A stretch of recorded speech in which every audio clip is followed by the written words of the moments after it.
आंदोलन 26 जनवरी तक किसान, कृषि और मजदूर का आंदोलन था। लेकिन 26 जनवरी के बाद यह आंदोलन देश के लोकतंत्र को, देश के संविधान को और देश को बचाने का आंदोलन बन चुका। देखिए, तमाम जो 26 जनवरी को जो जितने भी किसान साथी थे जो जेलों में गए थे, उनकी मैंने बेल करवाई थी और बेल करवाने के बाद उनको मैं जेल से लेने जाया करता था। सभी साथी वे भगत सिंह हैं। फौज को इस वक्त जो किसानी फौज है, देश को बचाने वाली जो फौज है, देश के अंदर देश को बचाने वाली फौज है, उस फौज को रेस्ट पे भेजा गया है, आराम के लिए भेजा गया है। जरूरत पड़ी वो फौज। यहाँ प्रदेश में हमारी महिलाओं को, हमारी माताओं को, हमारी बहनों को घूंघट के अंदर रहने के लिए और घरों के अंदर रहने के लिए जाना जाता था। आज वे महिलाएं बाहर निकली, स्टेजों पर आई, मंचों के सामने आई, मीडिया के सामने आई और उसी घूंघट से बाहर आकर इस सरकार को ललकारने का काम किया।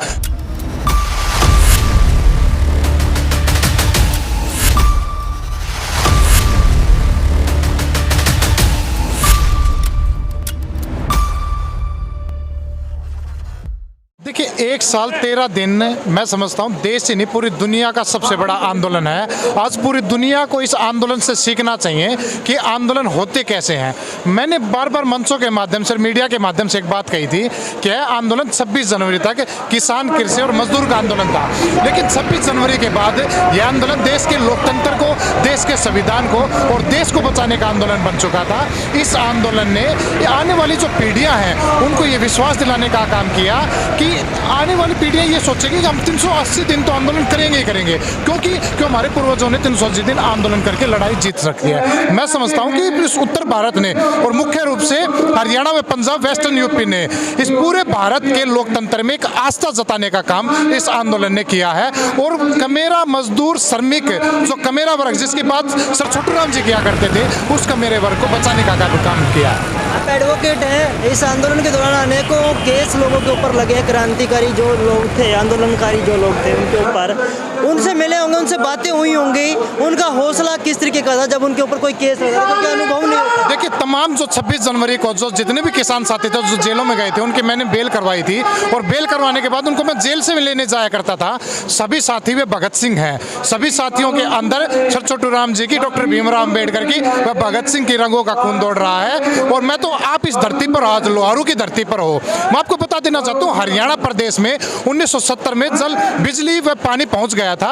वो बिजली व पानी इसलिए नहीं पहुंचा था कि उस वक्त की सरकारें बहुत ज़्यादा रहम किया करती थी, बल्कि इस देश के, इस क्षेत्र के जो हमारे बुजुर्ग हुआ करते थे, इतने क्रांतिकारी बुजुर्ग हुआ करते थे कि वो आंदोलनों के माध्यम से अपनी लड़ाइयाँ लड़ा करते थे। इसी वजह से पूरे हरियाणा में, पूरे भारत में, पूरे हरियाणा में 1970 में बिजली आ गई थी। और 1970 में ही इस लोहारू, जहाँ पर हम बैठे हैं, बहल के एरिया में भी बिजली का विद्युतीकरण हो गया था। जब लोगों के ऊपर केस है, क्योंकि अब आंदोलन जा चुका है, मांग ये भी थी कि किसानों के जिनके ऊपर केस है वो केस वापस लिए जाएं, परंतु अभी भी पेंडिंग है वो केस। पहले हम जानते हैं कि 2016 के केसों को देख करके उनके अनुभव अच्छे नहीं हैं, तो अभी लोगों में किस तरीके का रिस्पॉन्स? देखिए, लोगों में जिस तरीके से हमारे पास जो भारत सरकार के लेटर पैड पे जो चिट्ठी आई थी, उस पर साफ तौर पर 3 FIR छोड़कर, एक रेप वाली, एक लखीमपुर, एक निहंग हत्याकांड वाली, 3 FIR को छोड़कर सभी मुकदमे, चाहे वो प्रत्यक्ष हो या अप्रत्यक्ष रूप से हो, चाहे वो स्टेट ने कर रखे हों या व्यक्तिगत किसी ने कर रखे हों, अगर किसी भी FIR में किसान आंदोलन का नाम है, धरना विरोध और प्रदर्शन का नाम है, उनको निरस्त किया जाएगा। मैं तो मीडिया के माध्यम से, आपके माध्यम से इस सरकार को ये चेताना चाहता हूं कि उस चिट्ठी का मान सम्मान रखिए, उस चिट्ठी पर आप जल्द से जल्द काम कीजिए, क्योंकि हमने कहा है ना कि आंदोलन सस्पेंड हुआ है और सस्पेंड हुई चीज़ वापस आ सकती है। हमारे नेताओं ने कहा है कि फौज को इस वक्त, जो किसानी फौज है, देश को बचाने वाली जो फौज है, देश के अंदर देश को बचाने वाली फौज है, उस फौज को रेस्ट पे भेजा गया है, आराम के लिए भेजा गया है। जरूरत पड़ी वो फौज दोबारा आ जाएगी। उस चिट्ठी पर भारत सरकार काम करे, प्रदेश की सरकार काम करे, वरना मैं समझता हूं कि आंदोलन को सस्पेंड किया है और सस्पेंड हुई चीजें वापस आ सकती हैं।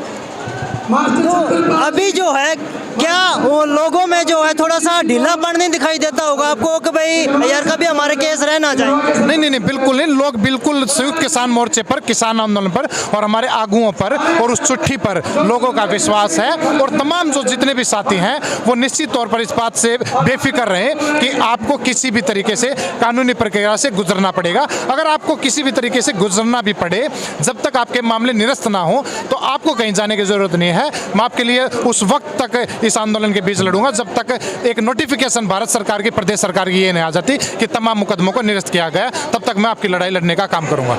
इस आंदोलन से आने वाली पीढ़ियों को क्या सीख मिलेगी, खासकर युवाओं? आने वाली पीढ़ियों, देखिए सबसे महत्वपूर्ण हरियाणा प्रदेश के लिए दो चीज़ें महत्वपूर्ण हैं। जिन हरियाणा प्रदेश में हमारी महिलाओं को, हमारी माताओं को, हमारी बहनों को घूंघट के अंदर रहने के लिए और घरों के अंदर रहने के लिए जाना जाता था, आज वे महिलाएं बाहर निकली, स्टेजों पर आई, मंचों के सामने आई, मीडिया के सामने आई और उसी घूंघट से बाहर आकर इस सरकार को ललकारने का काम किया। दूसरी महत्वपूर्ण बात है, आंदोलन की शुरुआत पंजाब ने की थी, लेकिन दुर्भाग्य है कि पंजाब में युवा नेतृत्व नहीं आया। आज हर प्रदेश, हरियाणा प्रदेश में हर ब्लॉक स्तर पर युवाओं की भागीदारी इस आंदोलन में रही है। युवाओं ने बढ़ चढ़कर इस आंदोलन में अपनी वो करी है और एक जागरूक समाज का काम इस आंदोलन ने किया है। देश के लोकतंत्र में, किसी भी लोकतांत्रिक देश में, संवैधानिक देश में सबसे महत्वपूर्ण है कि उस देश का लोकतांत्रिक और संवैधानिक व्यक्तित्व जागरूक हो अपने लोकतांत्रिक अधिकारों के लिए, अपने संवैधानिक अधिकारों के लिए। मैं समझता हूं कि सरदार भगत सिंह, सर छोटूराम, डॉक्टर भीमराव अम्बेडकर की आत्मा को जगाने का काम इस आंदोलन ने किया है और इसको भविष्य में भी करने का काम करेंगे।